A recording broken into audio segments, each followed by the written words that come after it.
Hi, welcome to episode 3 of Running 101. I'm Mara. And I'm Tony. The previous episode covered the lingo surrounding this sport, so now you know exactly what to say when asked if you're on Strava. And today we are covering the gear that makes running feel good, the fuel that keeps you going, and how to hydrate like a pro. To keep it organized and easy to digest, we have divided the content the following way.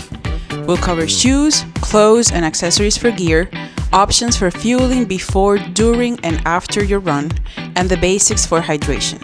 At the end, we'll show you examples of the stuff we personally use in each of these categories. And by the way, none of the brands we mentioned here are sponsored.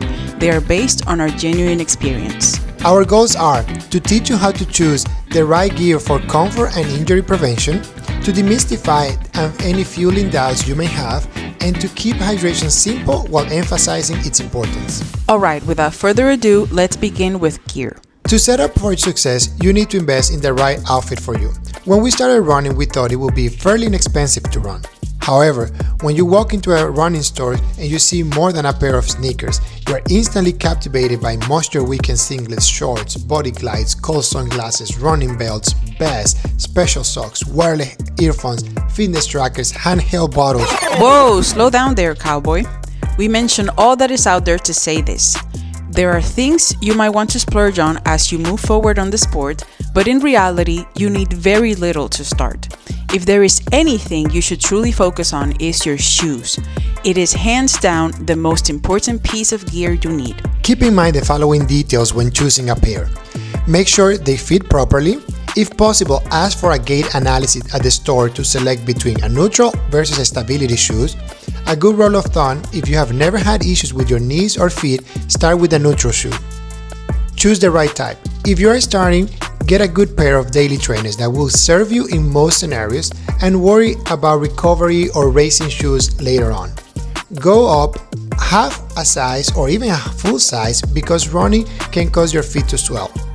Keep in mind the lifespan of your shoes, around 300 to 500 miles for the average pair. Your running app can help you keep track of this. This is a recording of my Garmin app and it keeps tracks of all my shoes, the mileage that it has, and it tells me when to retire them. Some of our favorite brands are Hoka, New Balance, Saucony, and Asics. Alright, moving on to clothes. You want to emphasize chafing prevention. Trust me when I tell you that you don't want any blisters anywhere on your body. They're very painful and they take a couple of days to heal, and what you should do is to pay attention to the fabrics. For example, you need to stay away from cotton. You have to look for moisture wicking features and this kind of material that is going to keep sweat off your skin. And for the ladies out there, when you're choosing a running bra, remember to emphasize the level of impact that you're going to need. When choosing running socks, cotton doesn't really work here either because you want to prevent blisters and keep your feet dry. So we recommend that you look for synthetic fabrics like nylon and polyester for its practicality, and merino wool, especially for cold weather. The weather is very important to consider too.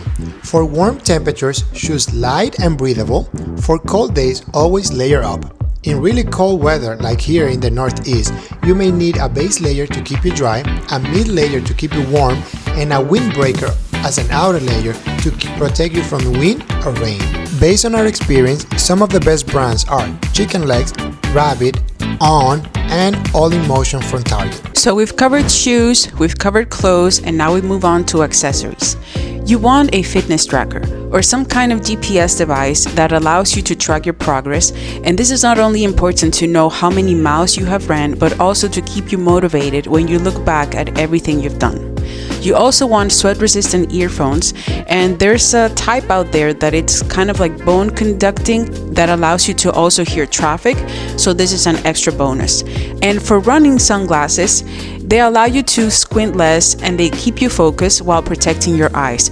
So remember to look for something that doesn't bounce and that has UV protection. Other accessories: water bottle or hydration vest to keep your hydration with you at all times. Choose a handheld water bottle if you don't need more than 500 cc's of water at a time, and prefer a pouch with easy access to store your phone and nutrition. A hydration vest, on the other hand, can hold up to 2 liters. It's great for ultra distances and to carry larger objects in it, but can cause chafing and discomfort. Running belt. can be useful to keep your keys, phone, and gel safe. The downside is that they tend to bounce while running. And a cap, very important to keep the sun and sweat away from your eyes. Perfect, so let's get on to fueling. What you eat before, during, and after runs can make or break your performance and recovery. For example, eating carbs before a race is essential because they are your body's primary and most efficient source of energy, especially during endurance activities like running. So when you are thinking about what to eat before you run, you need to have a high carb meal. Before you run, you want something light, high in carbs, and easy to digest, especially if you're running more than 30 minutes. For example, a slice of toast or bagel with cream cheese or peanut butter. Everybody's different, but remember to give yourself between 30 to 90 minutes between eating and running. So learn how your stomach handles food to determine this time for yourself. If you're running less than an hour, you don't really need any fuel. But if you're going over an hour, definitely a mid-run fuel is required. There are different kinds of presentations out there. You have gels, you have energy chews, you have wafers. It all depends on what you like. Just make sure that you replenish the glycogen your body is consuming. Remember to start fueling before you feel tired. Imagine you're a vehicle. You should not wait to get to empty before refilling your tank. We usually fuel every 4 miles or between 40 to 45 minutes. Our favorite brands are Morton, Precision, Goose, and Huma. After running, you need to refuel within 30 to 60 minutes to help your body recover. You can have something, for example, like a protein wrap or something that combines carbs and protein so that you replenish the glycogen that you lost and you start building muscle. Next is hydration. Plain water is enough for shorter runs, like under an hour. A few sips every 15 to 20 minutes probably will do it. If you run over an hour or if you are sweating a lot, you will need to give your body what it loses through sweat. That's where electrolytes come in. Electrolytes are minerals, for example, sodium, potassium, magnesium, and they're important because they help your body absorb water and also to keep your muscles firing properly. So when you sweat, you lose electrolytes, and if you don't replace them, you might start feeling a bit sluggish, crampy, or dizzy. So they come as tablets, powders, or sports drinks, but it's important to not overdo it because some of these brands also add a lot of sugar to it, and you don't want to be high on sugar while you run. We recommend Noon and Goose drinks tabs, and after you run, you have to focus on rehydrating gradually, and you can do this by just drinking plain water. If you feel like you sweat a lot during your runs, then definitely you can add some electrolytes. Hey, so this is an example of something that we would use on a regular long run on a Saturday. Everything is going to be detailed in the description box, and we want to remind you that this is a regular outfit for the summertime because in the winter time we use other stuff. We have several layers and we use, extra stuff. This is basically for July, like we would use now. I would start with the cap. This one is from Sprints, but we have a whole collection, so yeah, I really like this one. I like the material and everything, like the colors and everything. I use it frequently. For the glasses, these sunglasses have been with me from day one. They're from Gooder, and this is the specific one they have from Great Smoky Mountain National Park. I have not changed them. I really like how they basically protect my eyes, and I like the color too. My top, I usually just wear one from a previous race. So for example, this one is from the Austin Half Marathon. And I use this running bra from SheFit. It's high impact. I highly recommend it. I have it in 2 colors. And yeah, it's pretty good. You can adjust it. Like you can see, you can pull on the straps here at the bottom, at the top. And yeah, it's pretty good. This short is from Chicken Legs, and it was a birthday gift. I really like the pattern. I have had multiple people compliment the shorts on race days. And for the bottoms, for example, for the socks, I use these socks. They're from Smart Wool. And I only have 2 because I rotate them and I wash them frequently. So yeah, they're pretty good. These are my shoes, the women's Clifton 9. These are a 7.5. My regular shoe size is a 6.5. So yep, I recommend them too. This is my water bottle that it's supposed to be on the flip belt because it's, as you can see, it's curved, so you're supposed to fit it here, but I just usually run with it on my hand. And then on the flip belt, I use it to put like my keys, my phone goes here, and the gels go all around. My favorite gels are from Huma. This is the particular brand that I use. I don't use anything else, and I only like the apples and cinnamon one, so yeah. So these are my earphones. They're from JLab, and they're sweat-proof, waterproof, all that stuff.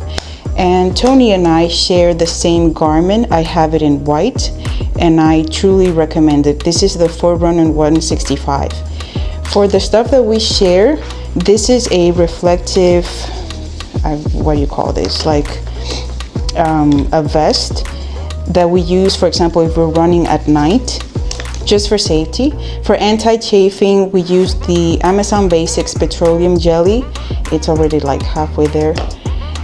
These are electrolyte tablets. We like the GO Tri-Berry ones. And for sunscreen, this one is for our face, Beauty of Joseon, and for the rest of the body, we like to use Trader Joe's regular sunscreen. And this is a sample of an outfit that I will use in the summer. So I will start with my favorite hat right now, which is this lightweight cap from On Running.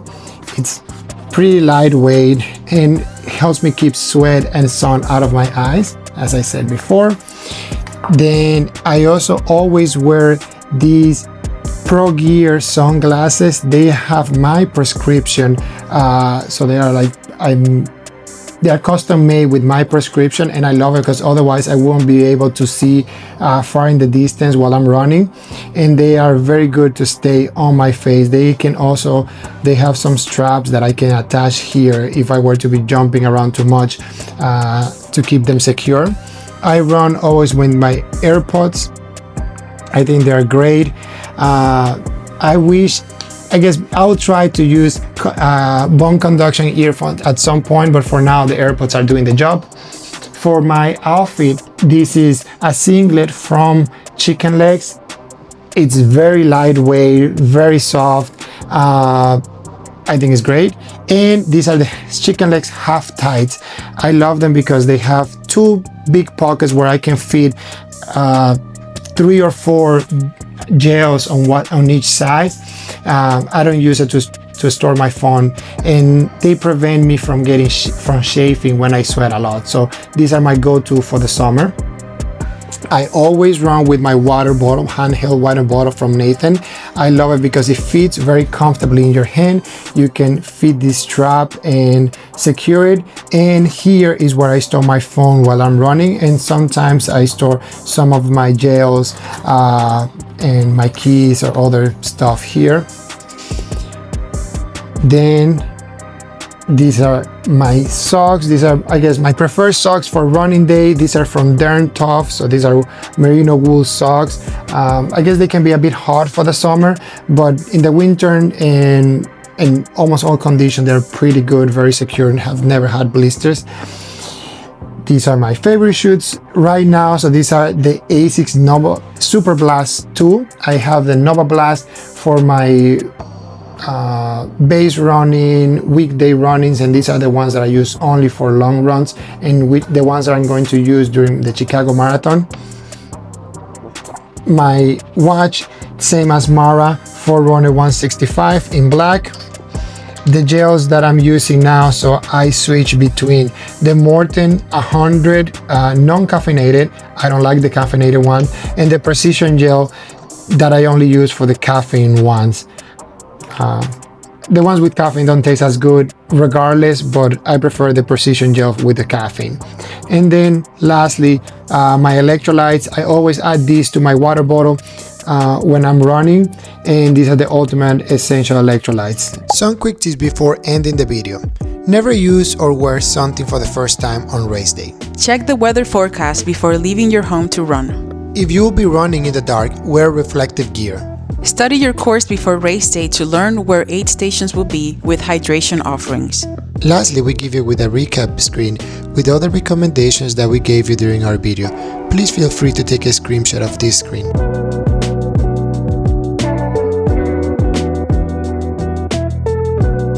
Next, episode 4 is going to cover everything you need to know about running training programs. If you have liked the series so far, make sure to like, subscribe, and hit the notification bell so you don't miss the remaining episodes. The Runnies out.